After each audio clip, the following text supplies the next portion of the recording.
Hi, everyone, and welcome back to Express, which is becoming everyone's favorite talk show. It is profoundly real and interesting, so without any further delay, please help me welcome back to the stage the beautiful and expressive director of Express, Carolyn. Carolyn, take it away. Hello, everyone. Welcome to Express Talk Show. I'm your host, Carolyn, and it's so good to be back. Before we introduce our guest today, let me just remind you remember to like, share, and subscribe so that you can be inundated with the content of our channel each episode. Today, we have for our guests Dr. Pastor Burnett Robinson. For those of you who know Pastor, great man. And I'm going to just introduce him, all right, before he comes on stage. Dr. Burnett Robinson, 45 years of service as a pastor in the service of the Lord. He served the church as church pastor, departmental director at both conferences and union level in stewardship, family life, and church growth. He has also served as union ministerial director, and Dr. Robinson has served also as a school principal and professor of communications, art, church administration, and evangelism at university level. Additionally, he is a prolific writer. Yes, he is, of 5 published books. His latest, Up the Rough Side of the Mountain, and we'll talk a little bit about that book today, and numerous published articles on social concerns in newspapers. He's married to Elisha, who is a doctor and parent of 4 adult children and a grandson. He is available to be used by God however and whenever. Without further ado, let's get Dr. Pastor Burnett Robinson in the studio. Here we are. Here he is. Oops. There we go. Welcome. Thank you for having me, Carolyn. Thank you for coming. Thank you for coming. It's my pleasure. You've been long knocking at my door. I know. I just finally found the key to open the door. I'm telling you, sometimes, I enjoy doing what I do because the people who I, make an attempt to interview, they're always busy people. So I understand. But I just don't give up. I don't give up. So I'm so glad that you are here and that we'll be able to have a discussion, a talk. You tell your story and we go from there. How was your day today? Pretty good. It rained. We're at my corner, my neck of the woods. Yes. It was a rainy day. And, I was saying today, when rain fall and I was in the country, I enjoyed it because of the pit patter on the zinc. Oh, but here you don't hear it. You only see it. Sometimes you don't even hear it until you go outside. You say, wait, it was raining, right? It was raining, yeah. Mm-hmm. Yes. Yes. Yes, so you hail from the island of Jamaica. Hopewell. Jamaica. Huh? A proud Jamaican. Okay, great. Yes. From Hopewell, right? That's correct. That is the original Hopewell in St. Elizabeth, Jamaica. 8 miles southwest of Black River. Okay. Tell us a little about where you lived. And looking back in comparison to now, where you live, what was your how was your perception of where you live? You know, because when we are young and we're at home, we feel, you know, some people think they live poor and other people think, you know, they had it all, until as you get older you realize that, you know, we had it. We may not have everything, but we were really comfortable. How was your perception of where you came from? Exactly like how you started out, because where I grew up was rough, rural, rustic, but pastoral. Okay. It was rich with nature. Mm. My house was on like a 10-acre plot. Okay. My nearest neighbor was like 10 acres away. So we had the opportunity to farm the land, live off the land, rear the animals. And those animals were going to be for me training ground for pastoral ministry. The way I cared those animals helped me to understand how to care people. So I grew up in this little place, not on the map, except for the fact that a lot of tourists used to pass through there to go to the beach, which was not far from me. All the bird shooters from America would come there. It was so rustic that the bushes gave birth to a lot of birds, and they would come there seasonally to shoot birds. Okay. Not much happened in my community apart from farming and fishing. Okay. Those were the two predominant industries of my area. And children like me who grew up in that area would go to school. And in those days, when you age up from school, a lot of the girls would try to migrate to Kingston to see if they could find domestic work, or they would go to learn dressmaking or domestic helpers. The boys would go on to trades like carpentry and masonry and fishing. Okay. Very, very few people back then in my childhood ventured out of the community for academic pursuits. So I was one of the least likely to succeed because of where I'm coming from. But you know, Carolyn, what did it for me? What gave me vista? What gave me vision was the church. Okay. Because very early, the church discovered my talent and they pushed me. They invested in me. They affirmed me. They stood by me. They supported me. They gave me opportunity to expand like a balloon. What was the talent that they saw that you had? Well, from very early, You have many. Yeah. But from very early, it seems to me that I exhibit leadership. Okay. Even among my peers. I was always the peer group leader. I was very good at elocution. I used to say a lot of poems in church. I was like the proverbial yolk in an egg. I was frisky. I was vivacious. I was lively. I was unafraid to dare. Okay. So that was life for me as a child, growing up at school, at church. At school, I was involved in everything you could think of: 4-H club, school's Christian movement. I was involved in cricketing.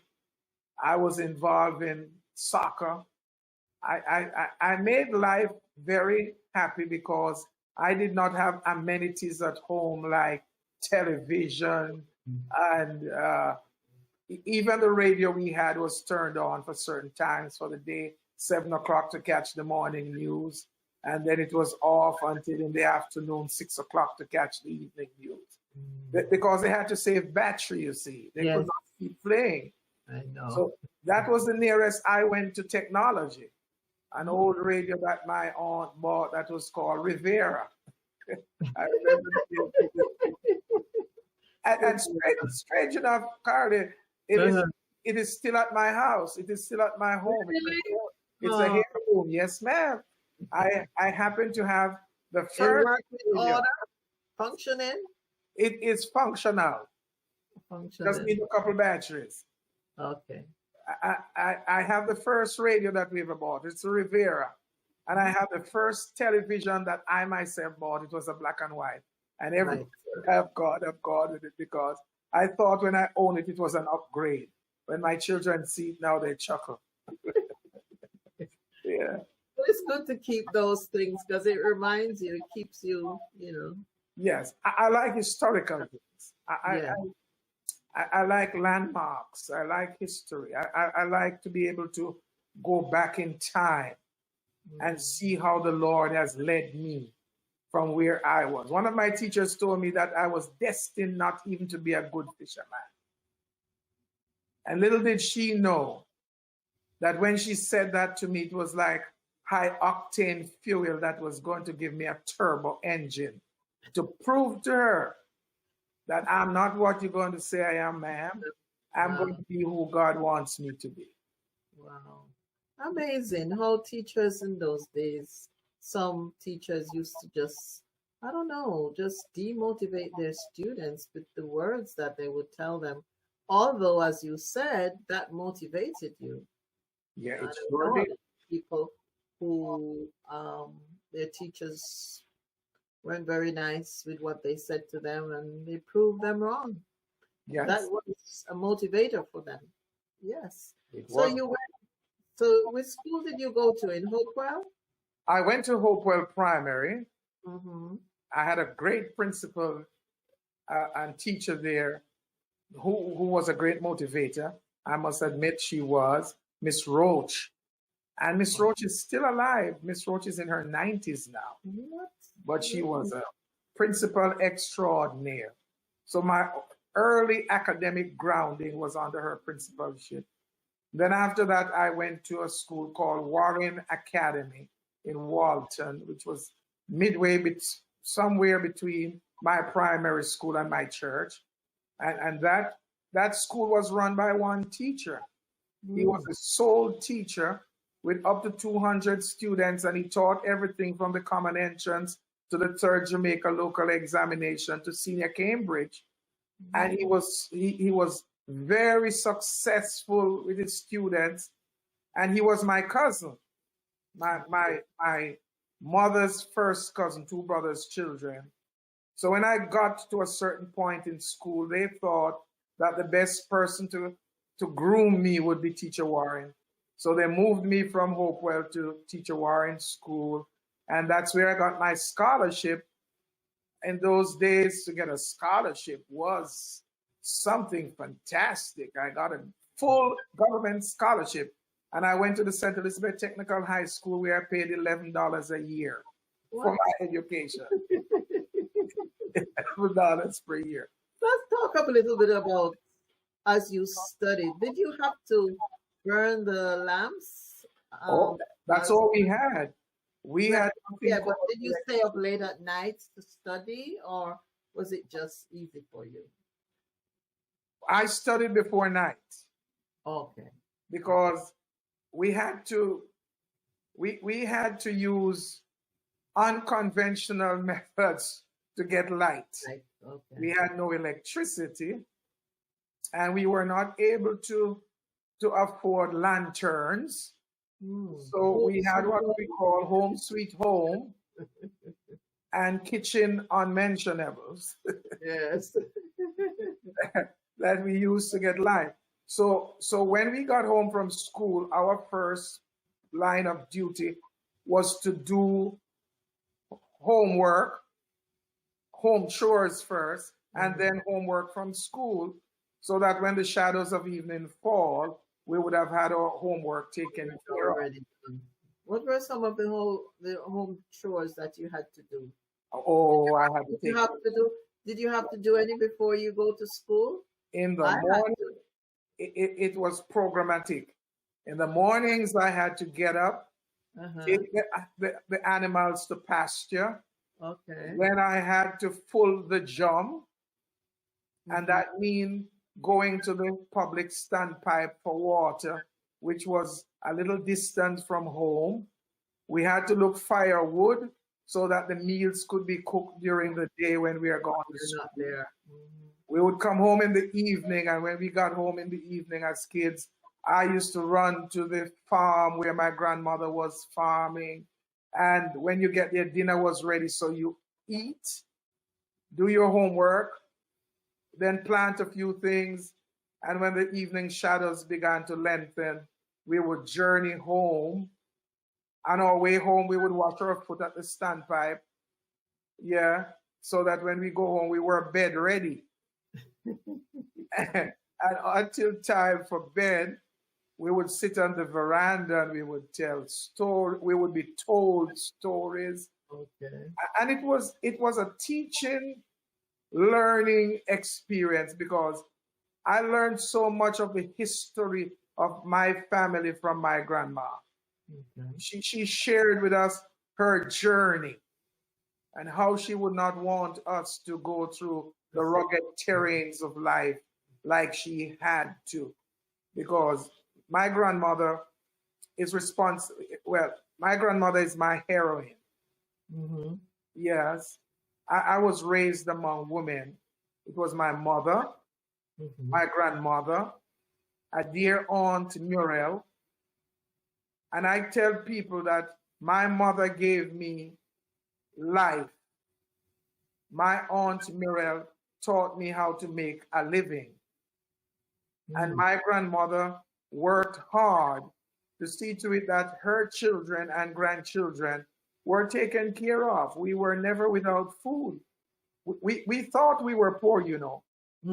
That's what I'm saying. Oh, I have seen the riches of life in the country, the community. You talk about organic food, Kyle. Yes. We Real had food. the real McCoy, the real organic stuff. Yeah. We had organic cow's milk. We had organic goats and cows and chickens. Yes. Yeah, we plant our food. We ate what we planted. Yes. We planted what we ate. Oh, we didn't realize what we had. We never realized what we had. We did not at all. Now some of We're the going things back to that. Huh? I see some things on supermarket counter now. I didn't know they would become supermarket food. I was in the store last week and I saw aloe vera.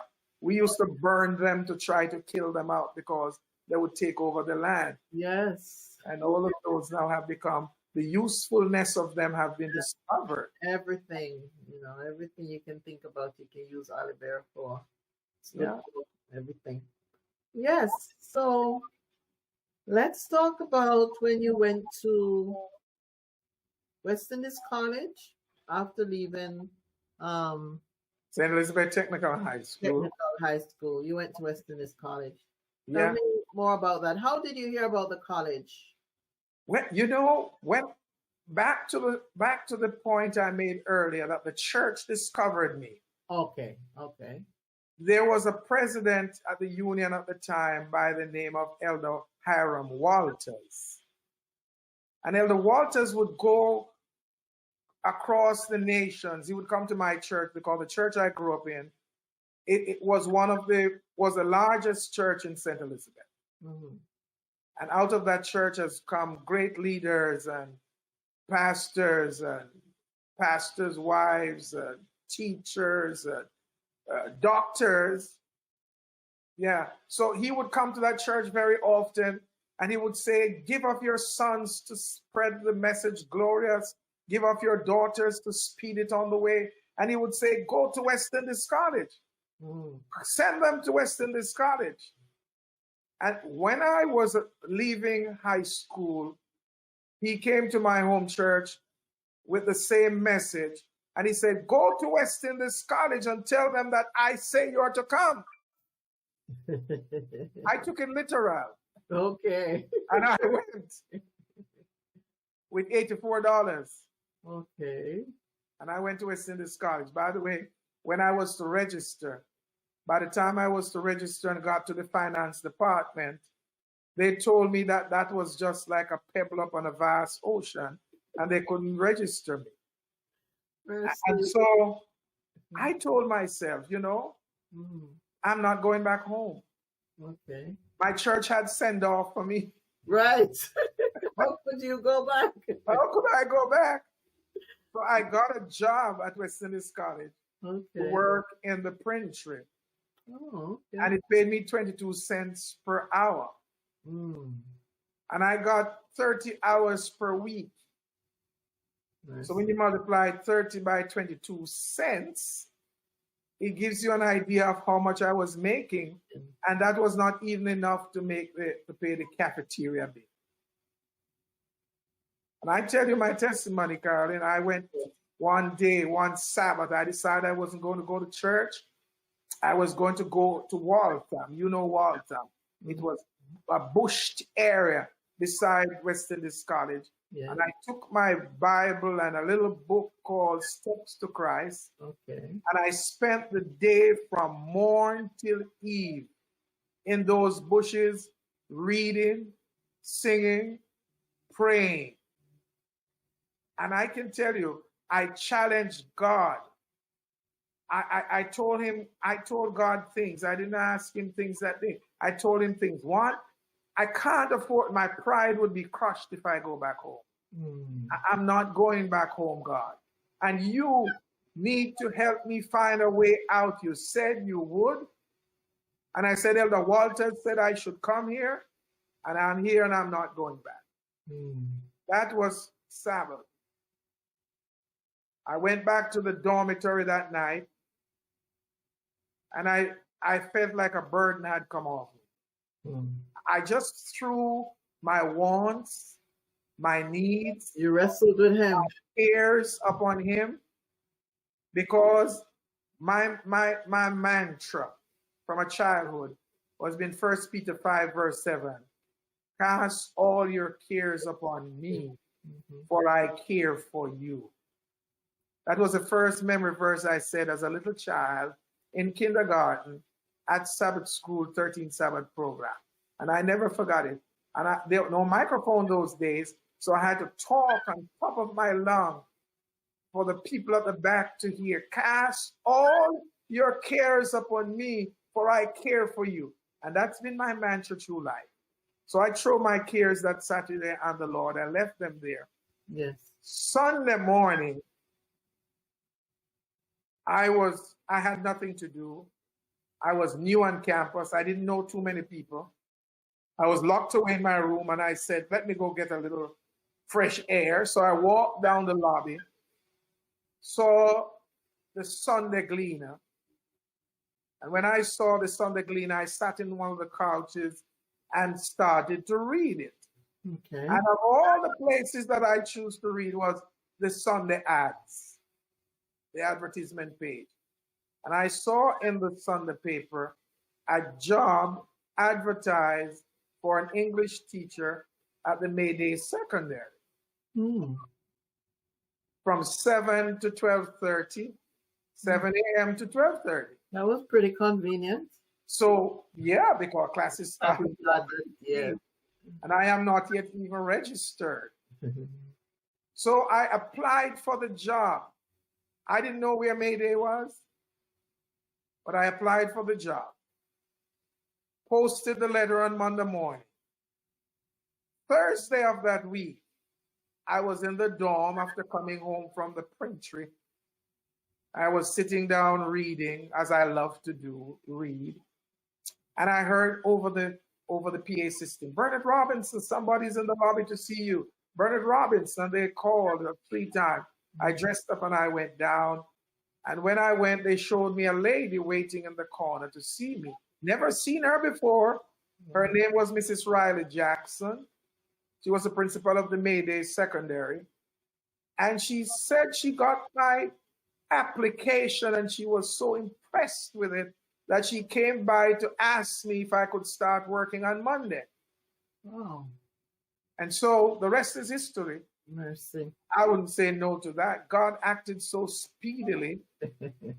I went down the Monday, got orientation, started to work at Mayday for the 4 years I spent at West Indies College.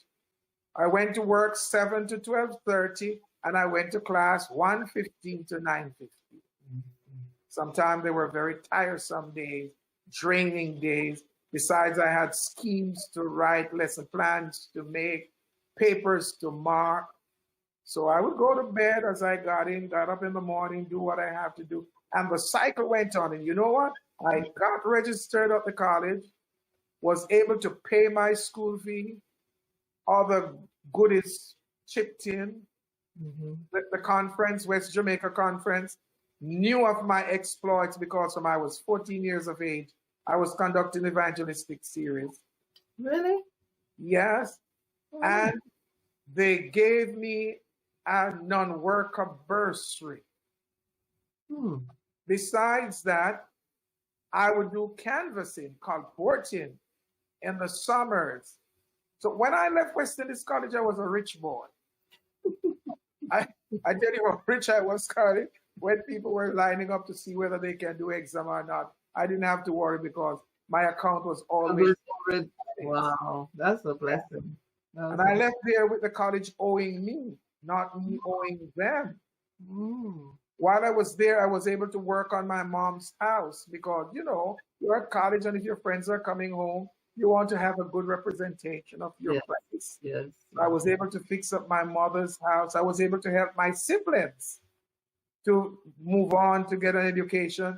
My sister who followed me never had the privilege of going to high school, but she did what was called JSC and GCE on her own with my assistance. Well, she was emulating you. She was. Yes. And everything I learned. The first of what, 9 children? I'm the first of 9 children. Yes. Oh.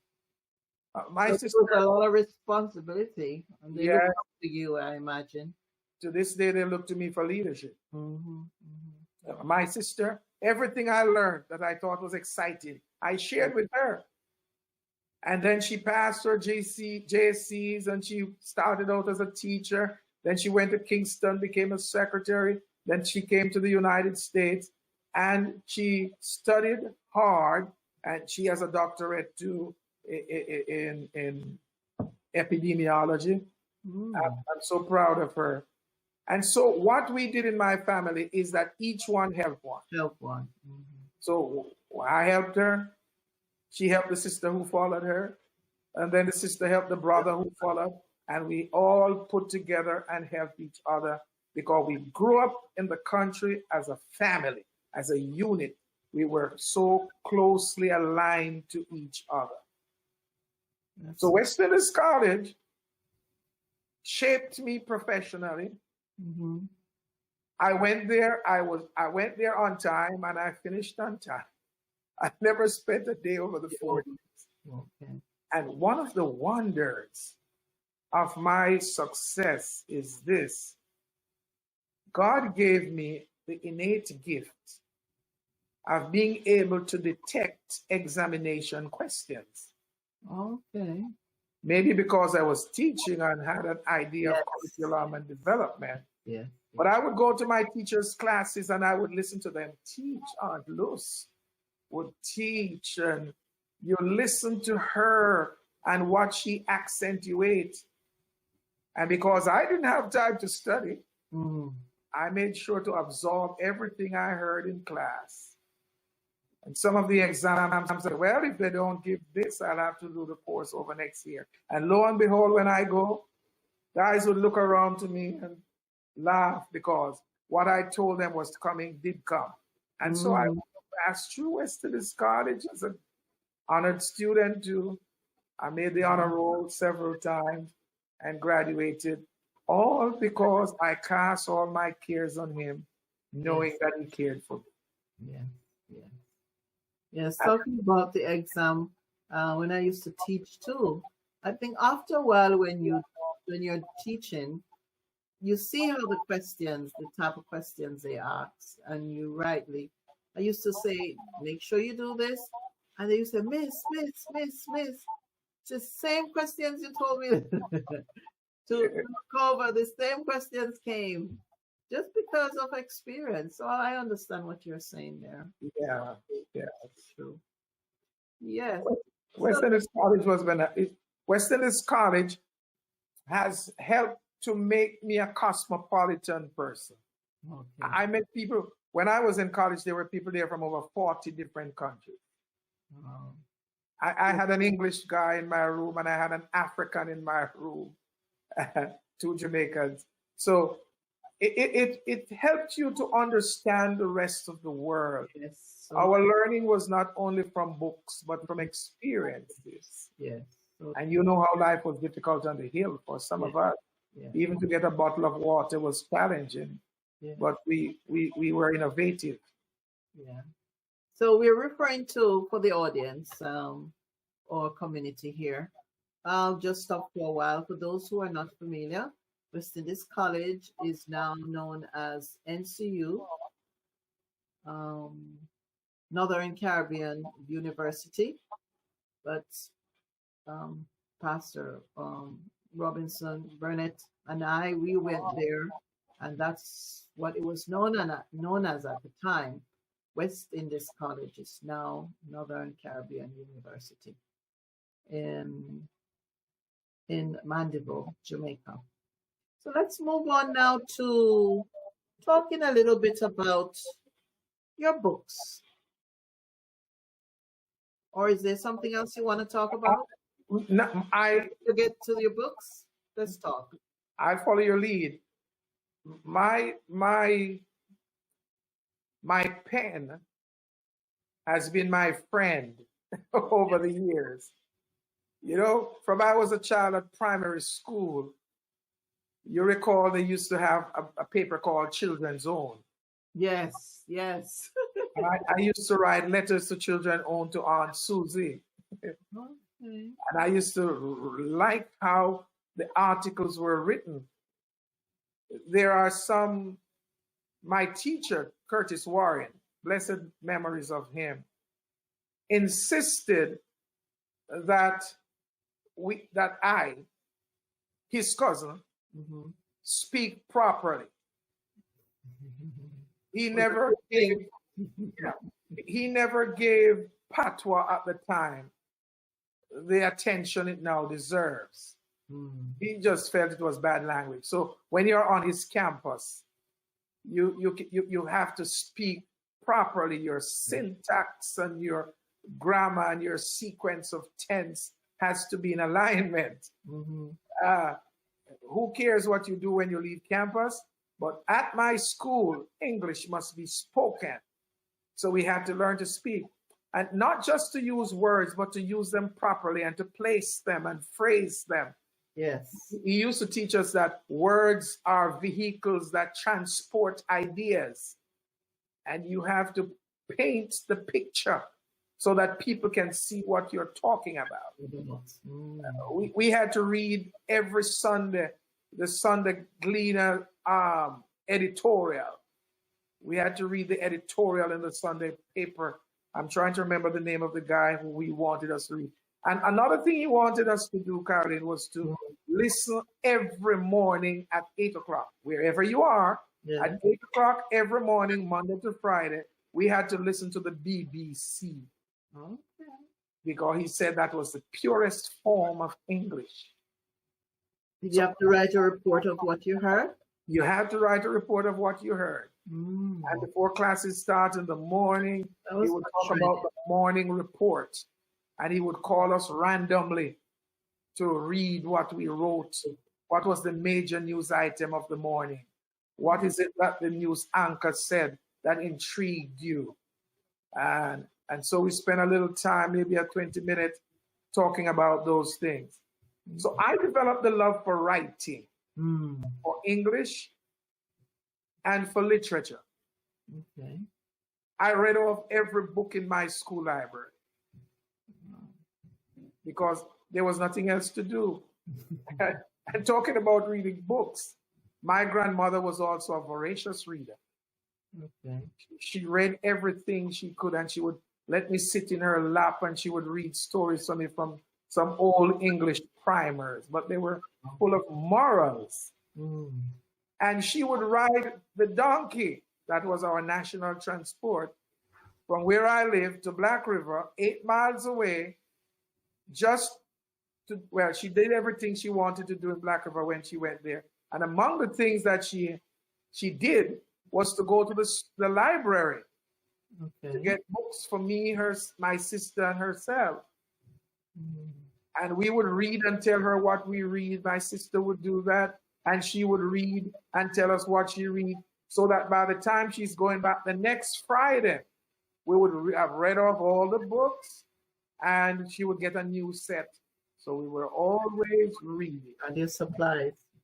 So that helped to develop my appetite for literature and English and writing. I have reasonably good penmanship. People used to see me write and said I write like a female, because my teacher used to teach me. Teacher Warren used to teach us to write on the line, light strokes up and heavy strokes down. And he would teach us to write things like pack my box with 5 dozen liquor jugs, and the quick brown fox jump over the lazy dog. And by the way, those 2 sentences that I just made a while ago, every letter of the alphabet is in them. So that's why he let us read it. Pack my box with 5 dozen liquor jugs. So he felt that if you could write that perfectly, you would have perfected the writing of each letter. Wow. And he didn't want any crab toes. Light strokes up, heavy strokes down, curve on the line. So I began to write, wrote for Children's Zone, wrote some fantastic essays. My style of essay writing was the descriptive type. I like to paint something on the canvas with words. Yes. Yeah. I carried with me a little dictionary in my pocket called Nelson's. Oh, I think That every time I heard a word that was not familiar, I don't call them big words.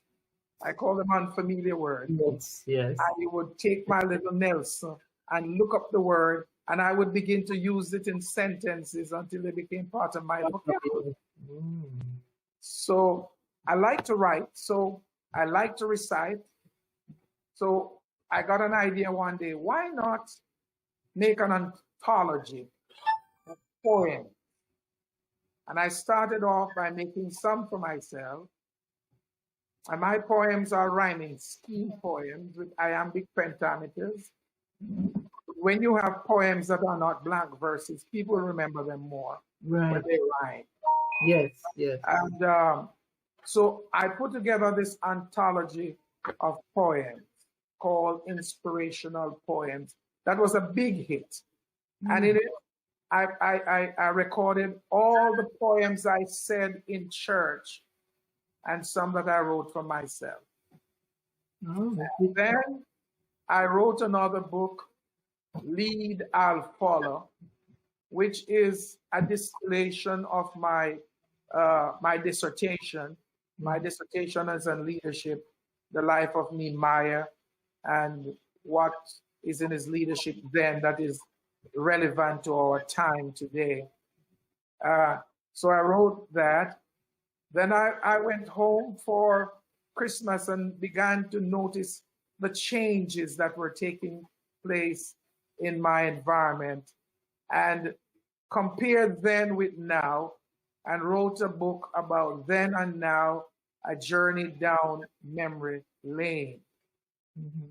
And then during the COVID, I also, over the years, my major emphasis in pastoral ministry was on evangelism. Yes. I wrote a book, about that in your book. Yes, the dynamics of evangelism, so that up and coming pastors could understand what are some of the hit and miss methods that they could use to help themselves find their niche in evangelism. Okay. And then during the end of COVID, I was propelled by life circumstances to be vulnerable, to write my story. And I wrote Up the Rough Side of the Mountain, Yeah. a story of faith. You got a copy there too. of Yes. the rough side of the mountain. And you know, Carolyn, where I was born, every morning I got up and looked east, I saw the mountain. Because the Santa Cruz Mountain is the only mountain in Jamaica that runs, north to south, north to south. That's why we have in our area the rain shadow area. Yes. So that mountain was always beckoning on me. And I remember the first time as a pathfinder, I had the opportunity to go and do some mountain climbing. And it was hard work. But right across from the house that I grew up in, there was a rocky mountain there. The rocks were sharp. They were rough. If you know what you're doing, don't try to climb them because they'll slice you. Yeah. So I grew up with this mountain motif around me. So when life got rugged for me, I use it as an analogy to show how you can climb life's rugged mountains to get to the bliss atop of the mountain. Okay. And so I wrote this book, and I wrote it just being vulnerable. I did not whitewash anything. I just laid bare. Yes. As I told my struggles up life's rugged mountain, because by His grace, one of these days, I just want to make it to the top of the mountain.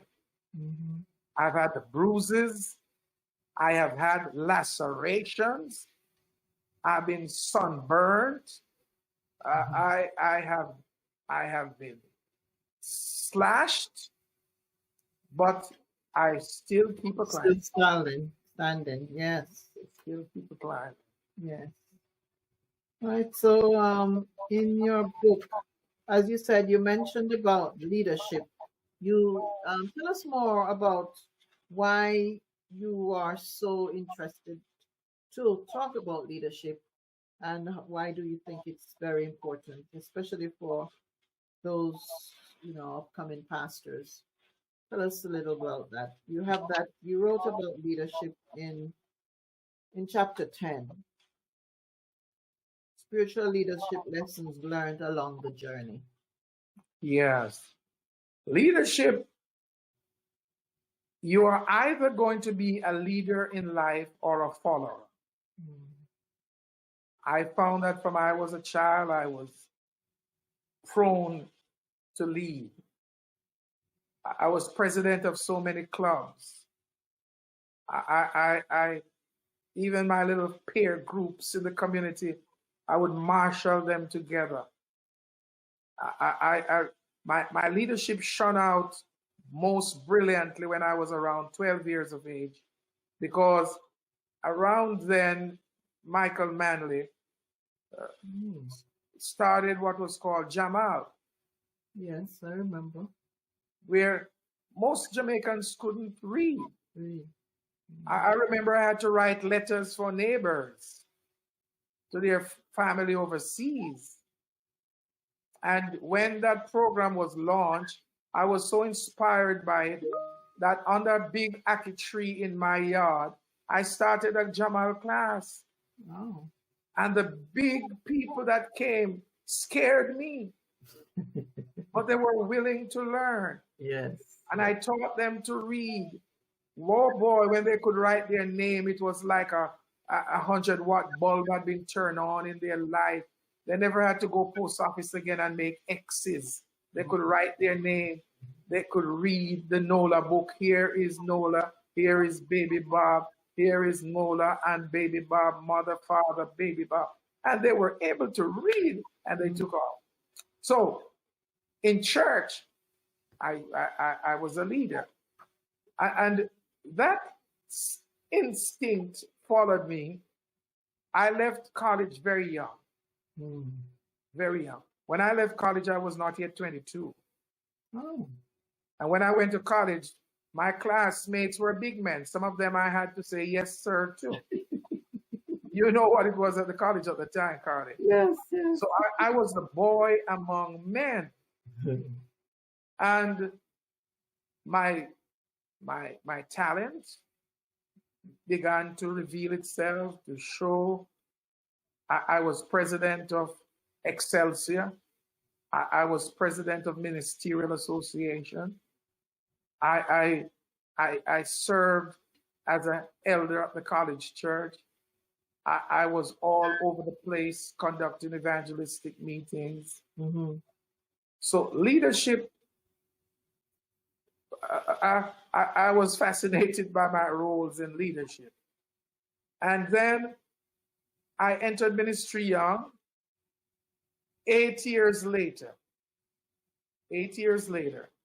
in ministry, I was in the conference office. Wow. Before I was 30, I was in the conference office. 4 years later, I was in the union office. So there must have been something that the brethren saw in me, and I used my opportunity to motivate people to actualize their God-given potential. I was a pastor for pastors throughout Jamaica, Cayman, Turks and Caicos, and Bahamas. And that was for me a great opportunity to lead. I have pastored some large churches, and one of my mantra is, while you are leading, prepare other leaders. Yes. So I have learned that I don't have to do everything to get things done. I just need to empower, Yes. mobilize, motivate, educate, so that the talents around me. And it would do well for pastors to know that in this age of revolution, pastors don't know everything. Mm-hmm. There are people in your congregation who are more academic than you, who have greater hands-on experience than you. And that should not make you feel jealous, intimidated, or insecure, but utilize their God-given gifts to complement yours for the betterment of the church. Yes. That's been my approach to leadership Yes. over the years. Yes. What about above all other traits, a spiritual leader must be humble and teachable. And being humble, I don't mean that he is quiet, which is not the same. I like that. Exactly as you said it there. Yes. That's how that's how I see it. And humility in leadership is a great trait. Yes. If you're going to be haughty and puffed up and full of ego, you can get punctured. Mm-hmm. You can lose all that air. Yeah. To serve people best, people will never remember who you think you are. People will remember what you do to make their lives better. Better. Yeah. And the pastor must be able to touch the soil. The pastor must be able to get down to the level of the people. The pastor must not see himself as one haughtier than the others. I have made it my I have made it my duty over the years that wherever I pastor, Mm-hmm. I need to know my sheep personally. I don't lead flock. I lead people. Okay. One by one. And I'm able to meet you at your needs as an individual when I pastor you. So I lead a flock, but I lead individuals in that flock, and they drink in different parts of the fount. Yeah. And they eat different side of the grass. But my job is to make sure they have water to drink and fodder to feed on. Yes. Let's talk a little bit again about evangelism. We spoke a little bit about that. And your role as a pastor, a marriage counselor, marriage You performed a lot of marriages, and as a minister in evangelism. Well, we did a little bit. So talk a little bit about counseling now. And you mentioned while we were talking prior that you've married about 1,200 people. Yeah, right. Couples. I have had that privilege Wow. of marrying a lot of people in my ministry. The last time I checked, it was inching on to 1,200. Mm-hmm. And it's a joy to go out and see some of them call on you after all these years. Last week I was worshiping at Children, I can imagine. but last week Sabbath, I was invited to a church to bless a baby. Okay. Yes, Now, I think I saw that. Yeah, the mother of that baby, Mm-hmm. I blessed the mother of that baby when she was a baby. Mm. Then I baptized her when she was a teenager. I married her when she was an adult. And now I was blessing her first child. And the joy of knowing that she has never left the church. Wow. And I go around and I find people say, "You don't remember me?" And I look at them and try as hard as I can, and I would have to confess, "No, I don't." But you marry me, and they were able to tell me date and time. Yes, yes. Yeah. And it's wonderful when you can. A few have fallen through the cracks, but by and large, many of them remain faithful Yes. to God and to each other. But there's one thing I do, Caroline. I don't marry people unless I counsel them. Mm. Have you ever counseled anyone, told them that, I think you really should think about it before you go ahead? Have you ever done that? And then, Yeah, I can tell you. they went I ahead. have told people, look, after going through the session with them, Mm-hmm. I have been able to say to a couple of them, I don't think you are meant for each other. Okay. I have said to some of them, I don't think I would want to participate in this marriage. Wow. And of course, they get angry.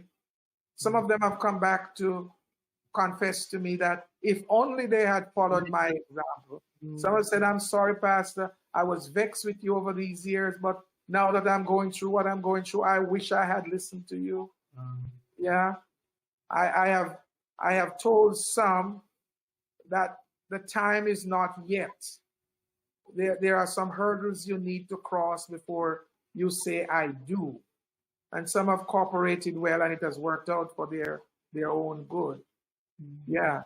So I like to see to it that marriage is an on-the-job experience. You learn as you go along. Mm-hmm. But sometimes, if those with experience would share their experience, then it would give greater vista to those who are going to enter into that sacred estate of matrimony.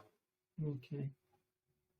Give us an example of a couple, or what are some of the things that are essential between two people that through your years of counseling, that if it's not there, you can feel it and you just know, no, and you would give them the advice to wait ahead.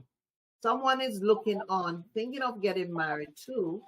So while you're giving me the answer, address the audience as well. Yes.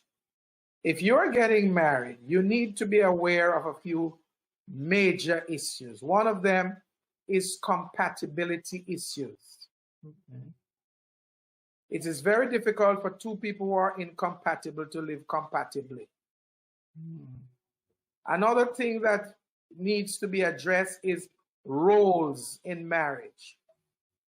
When you get married, what is going to be the role of each of you? Communication is very key in marriage. Communication, I'm not talking about just talking, but talking to be heard and talking to be understood. Communication is very important. Finance, too much of it or the lack thereof. can be really like fine ants on your feet. So I go through 10 areas of priority importance for me in my counseling session. But on top of all of what I go through, I try to cast in concrete the importance of building a family altar. And my motto has always been family altar will alter life's circumstances. You build your marriage on a sure foundation, it will stand. If you build it on the sand, it will collapse with the quicksands of life. Okay. And in my study, on my wall, there's a plaque that I have there that marriage will work if you work it. There are some that don't work and some that can't work. If you do all you can to stand and you see it collapsing, don't let it collapse on you.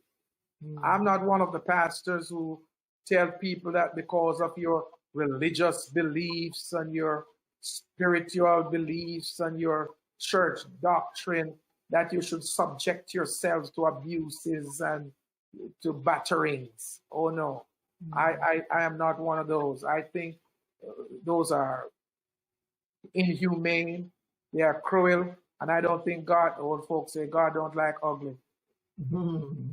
Yeah. Okay. All right. So we're coming to the end of our conversation right now. Is there anything you want to say to the audience? You know, in this world that we're living in, there's so much hope. You know, people looking for hope. They're frustrated. They're sad. You know, there's so much grieving going around, people dying, people sick. What would be your admonition to them as a pastor? You know, Carolyn, I bemoan the fact today that almost every week I get up, I hear of somebody dying that I know.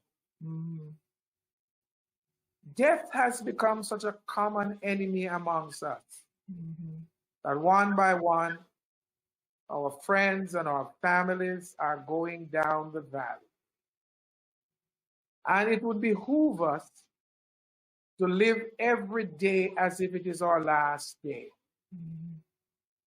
We have one life that will soon be past, and only what we do for Christ will last. Right. And as you read the headlines, and as you look on the signposts of destiny, and as you look at Matthew 24, Luke 21, the prophecies of Daniel and the prophecies of Revelation, we can almost say like the songwriter, it must be the breaking of the day. Something cataclysmic is about to happen. The poet says that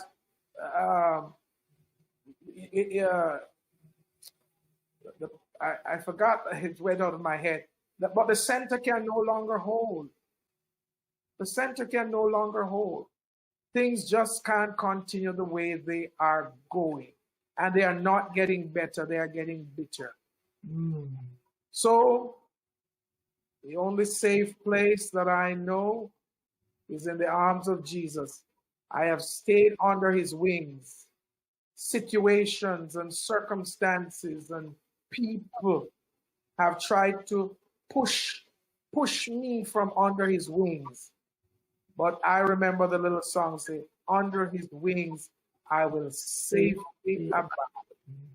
So that's where I'm staying. And I would pray that anybody who hears this interview tonight on Express Talk will remember to express your faith and draw close to God and stay under his wings.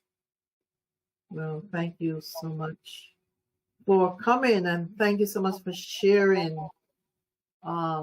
your story with the audience. Thank you so much. And to say hello to Dr. Robinson for us. and the rest of the family. And we'll hopefully, maybe one day we'll interview the both of you, It's in sometime. your hands. But thank you so much again for coming, and until we see you again. God bless you too. God bless you too. Bye-bye now. Bye-bye.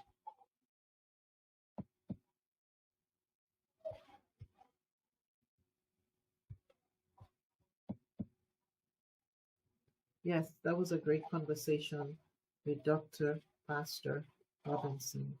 It was so good to be able to talk with him. Now, I normally read a poem, but I'm going to read a poem from his book.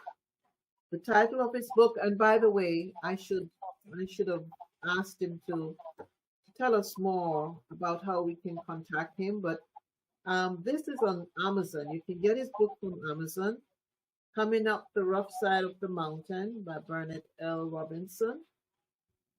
Go to Amazon and you can get a copy. It's very, very inspiring book.